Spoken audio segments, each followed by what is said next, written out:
சூரியன் அந்த உதிக்கக்கூடிய அந்த சமயத்துல வந்து நமக்கு 7 எருக்க இலைகள், ஓகே 7 வச்சுக்கணும். கொஞ்சோண்டு அக்ஷதனா அரிசி பிளஸ் மஞ்சள் கலந்து, அருகம்பிள் கொஞ்சோண்டு, சாணம் கொஞ்சோண்டு இந்த தலையில வச்சுக்க வேண்டியது.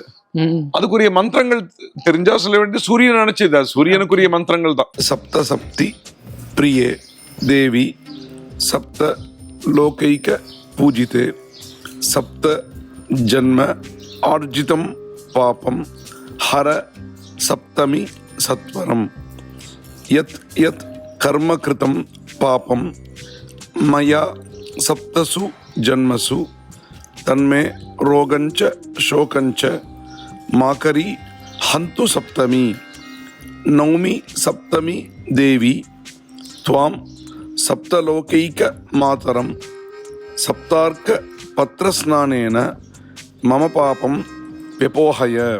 7 குதிரைகள் பூட்டிய திரடன் கூடிய சூரியனின் பிரியமான தேவியே, 7 உலகங்களாலும் தாங்கள் பூஜிக்கப்படுகிறீர்கள். 7 ஜன்மாக்களில் நாம் செய்த பாபங்கள் அனைத்தும் போக்கப்பட வேண்டும். இந்த 7 அர்க்க இலைகளினால் நாம் ஸ்நானம் செய்வதனால் நம்முடைய பாபங்கள் போக்கப்பட வேண்டும் என்று பிரார்த்தனை செய்து இந்த ஸ்நானம் செய்வது சிறப்பானது.